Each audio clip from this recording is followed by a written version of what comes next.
So మన దగ్గర text book లేక మనము ఈ జిరాక్స్ వాడుతున్నాం గైస్. సో ఇప్పుడు నేను అన్ని టాపిక్స్ కవర్ అయ్యే చిన్నగా సింపుల్గా అయిపోయే సమ్ థర్డ్ సమ్ ఎక్స్ప్లెయిన్ చేస్తున్నాను. సో థర్డ్ సమ్ ఎక్స్ప్లెయిన్ చేశాక తర్వాత ఫోర్త్ సమ్ ఎక్స్ప్లెయిన్ చేస్తాం. సో యాక్చువల్గా కొంచెం వీడియో పెద్దగా వస్తుంది. సో మీకు ఒకవేళ తెలుసు ఈ టాపిక్ తెలుసు అంటే గమ్మున వేరే సబ్జెక్ట్ చదువుకోండి, ఇది చూడకండి. సో తెలీదు అంటే కొంచెం బ్రీఫ్ నాలెడ్జ్ కొంచెం కావాలి, అరే చూస్తే వచ్చేస్తా అంటే ఒకసారి ఈ 2 సమ్స్ చూడండి. ఈ 2 సమ్స్ చేసినాక మిగతా సమ్స్ మీరు సొంతంగా చేయండి. మ్యామ్ కూడా సమ్స్ ఇస్తున్నారు. సో థర్డ్ సమ్ మనం చేద్దాం. So Shrimati Vaishnavi has submitted the following particulars of income. Calculate the income from other sources. So first one, winning from lottery అంటే casual income. Horse race winning 20 TDS ఏమో 9,600, ఇంకా amount ఏమో 22,400. Amounts చెప్పుకో వద్దులే, డైరెక్ట్గా మనం చదువుకుంటూ పోదాం. మళ్ళీ dividends from Nagarjuna cement co limited 18,500. Okay, collection charges, interest paid on loan taken to purchase the shares, dividends from Ford company America TDS 15,000, మళ్ళీ అమౌంట్ ఏమో 45,000. Okay, income from units of UTI 33,000. Income from letting of machinery, repairs to machinery, ఇంకా దాని expenditures ఉన్నాయి కొన్ని. Next insurance commission received TDS 10%, 45,000. Family pension received at the rate of 8,000 per month. Income from undisclosed sources, refund of income tax including interest on delayed refund of tax 300. Okay, so ఇది question మీద, లేకపోతే screen shot తీసుకోండి. Okay, so నేను యాక్చువల్గా proforma already కొంచెం గీసుకున్నాను అనమాట. మనము first question చూద్దాం. నేను ఆర్డర్ వైజ్ అంటే ఫస్ట్ మీకు క్వశ్చన్లో క్యాజువల్ ఇన్కమ్, సెక్యూరిటీసా, డివిడెండ్సా అని ఇలా తెలుసుకోవాలి. అంటే దాని నేచర్ ఏంది తెలుసుకోవాలి. తర్వాత మీరు డివైడ్ చేయాలి, అంటే ఒక కేటగరైజ్ చేయాలి. ఒకవేళ అది ఒక్కటే సింగిల్ ఉంది అంటే అప్పుడు మీరు కేటగరైజ్ చేయడం అవసరం లేదు, డైరెక్ట్గా చేసినా చాలు. సో ఫస్ట్ నాకు ఇక్కడ విన్నింగ్ ఫ్రమ్ లాటరీ ఉంది కాబట్టి నేను అది క్యాజువల్ ఇన్కమ్ కాబట్టి నేను ఇలా కేటగరైజ్ చేస్తున్నా. క్యాజువల్ ఇన్కమ్, కొంచెం హ్యాండ్ రైటింగ్ చూడకండి గైస్, నేను ఫాస్ట్గా రాసిన కాబట్టి మంచిగా రాదు. So first winnowing from lottery, winnowing from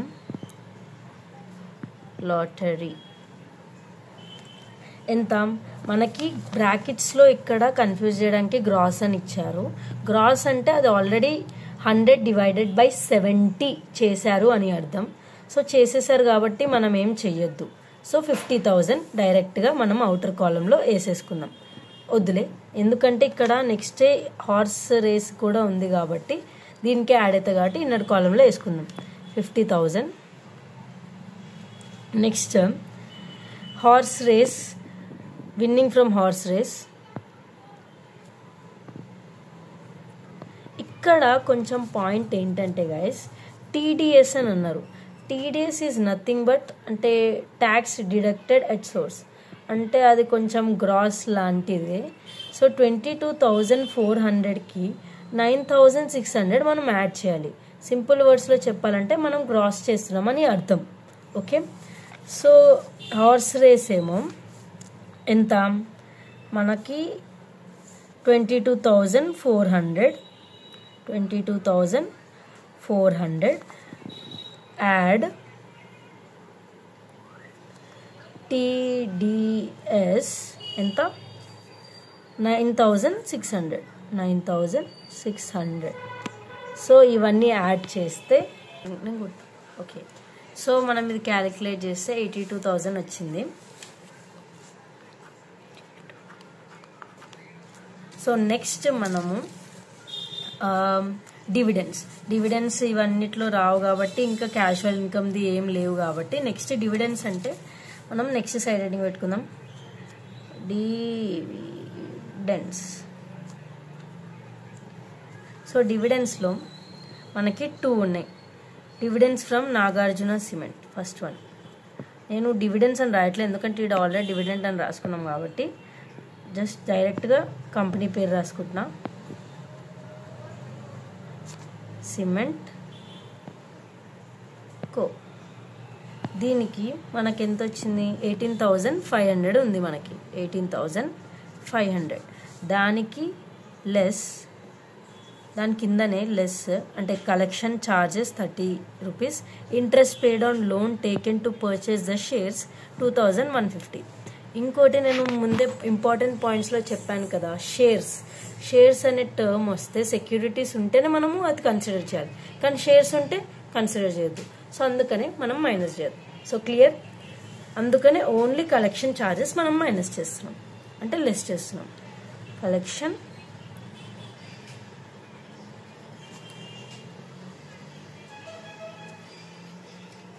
$30.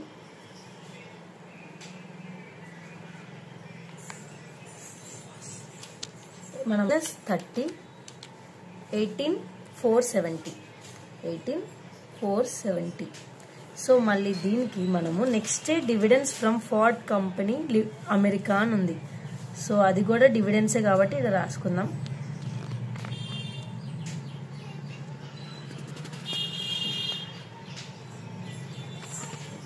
So మనకి ఇక్కడ టీడీఎస్ అని ఉంది అంటే ట్యాక్స్ డిడక్టెడ్ అట్ సోర్స్ అని ఉంది. కానీ ఈ పాయింట్లో కూడా మనం యాడ్ చేయాలి కదా, కానీ మనం ఇక్కడ చెయ్యము. అరే మీకు డౌట్ రావచ్చు, అరే ఇందాక మనం చేసాం కదా 9,600, కానీ ఈసారి ఎందుకు చేయట్లేదంటే ఇప్పుడు అమెరికా అని ఇక్కడ వర్డ్ ఉంది అంటే అది ఇండియన్ కంపెనీ కాదు, foreign company. So 15,000 foreign company వాళ్ళు టీడీఎస్ వేశారు. సో మన ఇండియన్కి ఏం సంబంధం? అందుకని ఈ టీడీఎస్ యాడ్ చేయొద్దు, డైరెక్ట్గా 45,000 కన్సిడర్ చేయాలి. So clear? కన్ఫ్యూజ్ అవ్వకండి. ఇక్కడ అమెరికా అంటే ఫారెన్ కంపెనీ కాబట్టి అందుకనే టీడీఎస్ మనము యాడ్ చేయలేదు. సో డైరెక్ట్గా మనం 45,000 రాసుకుందాం. సో మనము ఈ రెండు యాడ్ చేస్తే మనకి 63,470 వచ్చింది. సో నెక్స్ట్ మనము డివిడెండ్స్ అయిపోయిన తర్వాత income from units of UTI. UTI is nothing but securities అని అర్థం, అంటే ఒక కంపెనీ లాగా government company type. So third one securities heading పెట్టి, so income from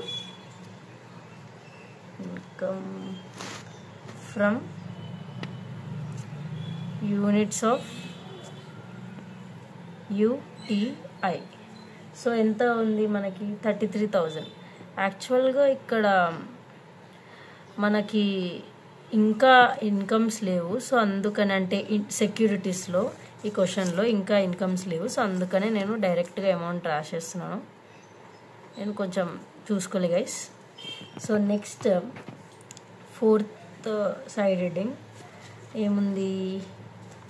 income from letting of machinery అంటే letting of machinery. Income from letting of machinery ఎంత? 68,000. So 68,000కి మనకి కొంచెం ఎక్స్పెండిచర్స్ ఉన్నాయి. ఏంది? Repairs to machinery, salary to operator, ఇంకా fire insurance. So ఇవన్నీ మనం డిడక్ట్ చేయాలి. Less repairs 750,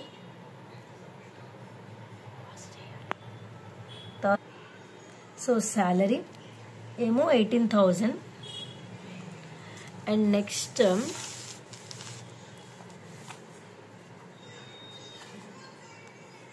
fire insurance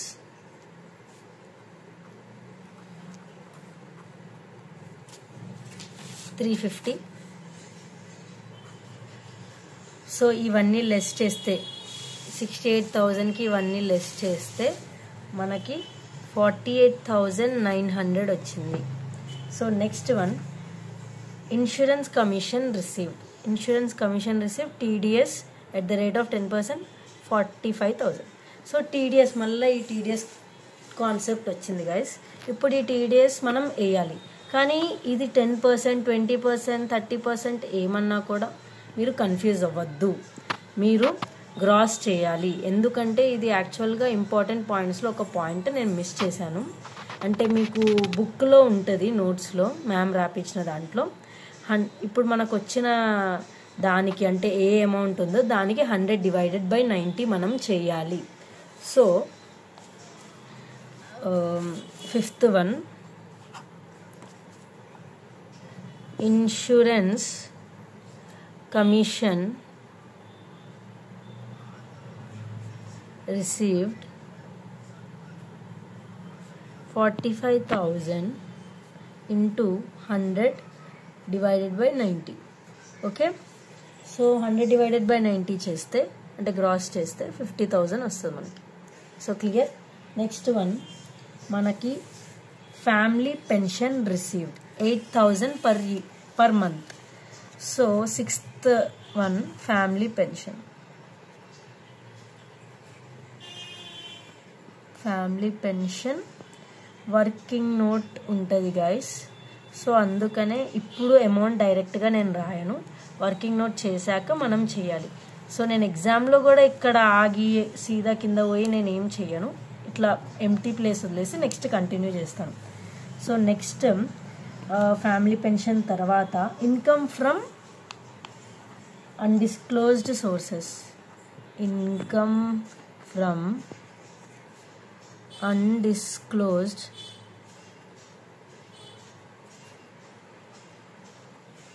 sources ఎంత ఉంది? 84,500. నెక్స్ట్ మన రీఫండ్ ఆఫ్ ఇన్కమ్ ట్యాక్స్ 5,600. నేను చెప్పినట్టు రీఫండ్ ఆఫ్ ఇన్కమ్ ట్యాక్స్ అది మనకి ఇన్కమ్ ఫ్రమ్ అదర్ సోర్సెస్ కాదు, కానీ interest on refund tax is income. So అందుకనే only interest on refund tax మనం రాసుకోవాలి. Interest on income tax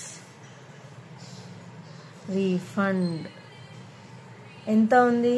300. So డైరెక్ట్గా మనం వేసేసుకోవాలి. సో ఈ ఫ్యామిలీ పెన్షన్ ఉంది కదా, అది మనము వర్కింగ్ నోట్ ఎలా చేయాలో నేను చూపిస్తా. సో మనం డైరెక్ట్గా టోటల్ చేసుకోవద్దు, ఎందుకంటే మనం ఫ్యామిలీ పెన్షన్ది వర్కింగ్ నోట్ చేయలే కాబట్టి. సో ఇప్పుడు చేద్దాం working note. Family pension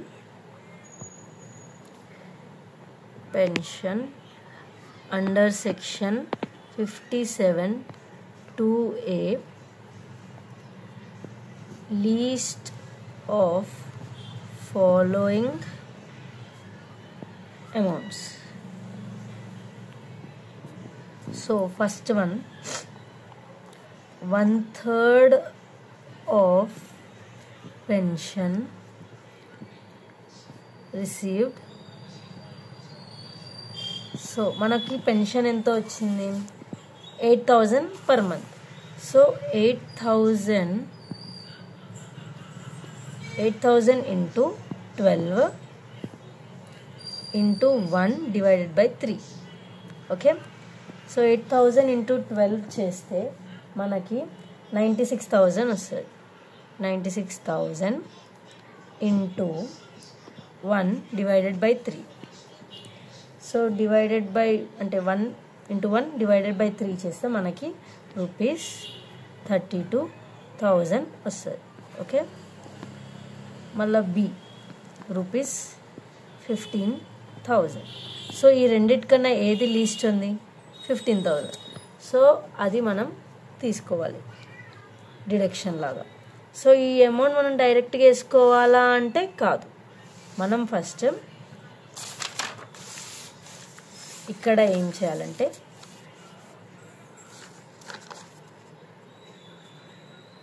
deduction. So first family pension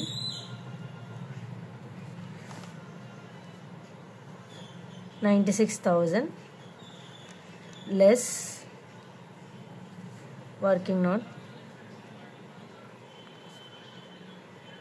so working నోట్లో మనం ఏ అమౌంట్ సెలెక్ట్ చేసాం, లీస్ట్ 15,000. సో 96,000 మైనస్ 15,000 చేస్తే 81,000 వస్తుంది. సో దీన్ని total family pension. So clear. So 81,000 మనము ఇక్కడ రాసుకోవాలి. సో మీకు అర్థమైందా? Sorry guys. సో ఇప్పుడు మీరు ఇవన్నీ యాడ్ చేయాలి. సో మనము టోటల్ చేస్తే మనకి 4,43,170 వచ్చింది. So this is the final answer. So మీకు క్లియర్గా ఈ మొత్తం సమ్ అర్థమైందని కోరుకుంటున్నాను. అర్థం కాకపోతే మళ్ళీ చూడండి ఈ వీడియో, అడగకుండా. ఓకే. సో ఈడ వరకు స్క్రీన్ షాట్ తీసుకుంటే తీసుకోండి. జస్ట్ ఈ సమ్ ఎందుకు చెప్పానంటే మీకు అర్థం అవ్వాలి ఎలా చేయాలో. సో గైస్ ఇప్పుడు 4th సమ్ ఎక్స్ప్లెయిన్ చేస్తాను. ఇందాక మీకు 3rd సమ్ ఎక్స్ప్లెయిన్ చేశాను. మీకు ఎలా రాయాలో, ప్రజెంటేషన్ ఎలా అయ్యాలో ఎక్స్ప్లెయిన్ చేయడానికి నేను ఈ 3rd సమ్ మొత్తం రాసి ఎక్స్ప్లెయిన్ చేశాను. కానీ 4th సమ్ కూడా నేను అలానే ఎక్స్ప్లెయిన్ చేస్తే టైం ప్రాసెస్ ఎక్కువ, అంటే టైం ఎక్కువ అయిపోతుంది. వీడియో కూడా మీరు చూడరు, ల్యాగ్ అనిపిస్తుంది. సో నేను చదువుతూ ఇంకా నా నోట్స్ చూపిస్తూ నేను ఎక్స్ప్లెయిన్ చేస్తాను. ఓకేనా? సో మనకి క్వశ్చన్లో the following incomes are received by mister Ravi, compute the income under the head income from other sources. So income from other sources చేయమంటున్నారు. సో మనకి ఇక్కడ income from agriculture land in Punjab అంటే మన ఇండియాలో ఉంది, ఇంకా ఇండియన్ కాబట్టి అందుకనే మనము ఈ అమౌంట్ ఇన్కమ్ ఫ్రమ్ అదర్ సోర్సెస్లో తీసుకోము. Next income from agriculture land in Bangladesh 50,000, expenses on agriculture land 17,000. So income from agriculture land Bangladesh అంటే ఫారెన్ ల్యాండ్ కాబట్టి అందుకనే మనము అది తీసుకోవాలి. సో ఇక్కడ చూడండి, income from agriculture land in Bangladesh 50,000, దానికి మనము ఎక్స్పెన్సెస్ అంటే అగ్రికల్చర్ ఎక్స్పెన్సెస్ 17,000 మైనస్ చేస్తే 33,000 వచ్చింది. So next 3rd point, debtors fee from good luck company limited 1,80,000. So debtors fees నేను అన్న ఎనీ కైండ్ ఆఫ్ ఫీజ్ అవి మనం రాసుకోవాలి. So debtors fee 1,80,000. So next rent from sublet of house 72,000, దానికి related expenses house 5 అంటే repairs 5,000, municipal taxes 1,500, మళ్ళీ paid for సబ్లెట్ portion. ఇంకోటి వినండి, paid to owner, paid to sublet portion, paid to rent of house ఇలా అని వస్తే అది మీరు తీసుకోవాలి కంపల్సరీగా. ఎందుకంటే మనము రెంట్ అంటే నేను 3 రూమ్స్ ఎగ్జాంపుల్ చెప్పాను కదా, ఇప్పుడు ఎగ్జాంపుల్ ల్యాండ్ కాకుండా కొంచెం నేను సొట్టిగా చెప్పినది, ఒక హౌస్లో 3 రూమ్స్ ఉన్నాయన్నమాట. సో మనం ఒకటే పోర్షన్లో ఉంటున్నాం. సో ఇంకా 2 పోర్షన్స్ ఉన్నాయి కదా, అది వేరే వాళ్ళకి రెంట్ ఇవ్వడమే సబ్లెట్ అంటాం. కానీ ఆ హౌస్ ఓనర్ మనం కాదు, వేరే వాళ్ళు ఉంటారు. సో ఆయనకి మనం రెంట్ కట్టాలి కదా, ఆ ఓనర్ ఆయనకి. సో అందుకనే పేడ్ ఫర్ సబ్లెట్ పోర్షన్ 21,000, అది కూడా మనం మైనస్ చేయాలి. సో ఇక్కడ rent from sublet of house అన్ని ఇన్కమ్ వేసుకొని మిగతావన్నీ అమౌంట్స్ అన్నీ మైనస్ చేసాము చూడండి. సో మైనస్ చేస్తే మనకి ఇది వచ్చింది 44,500. Next point, rent from open land in Pune 16,000. So దీనికి ఏమైనా అడ్జస్ట్మెంట్స్ ఉన్నాయా అంటే ఏమీ లేవు. సో అందుకనే డైరెక్ట్గా మనము rent from open land in Pune 16,000 వేసేసుకున్నాం. దాని తర్వాత 9% tax free debentures of UP sugar company 50,000. So నేను అప్పుడు ఇందాక ఎగ్జాంపుల్లో చెప్పాను 9%. అప్పుడు 9% ఉంటే మనం ఎలా చేయాలి? 50,000 ఇంటూ 9 డివైడెడ్ బై 100 అంటే పర్సంటేజ్ పెట్టినా డివైడెడ్ బై 100 చేసినా మీకు ఇలానే వస్తుంది answer. So no confusion. So next 15% bonds of IDBI 3 lakhs. So ఆ 3 lakhs మీద మనం సేమ్ 15% చేయాలి. Clear? So next interest received from debentures of X limited company. X limited company ఇక్కడ గవర్నమెంట్ ఏమైనా మెన్షన్ చేసిరా?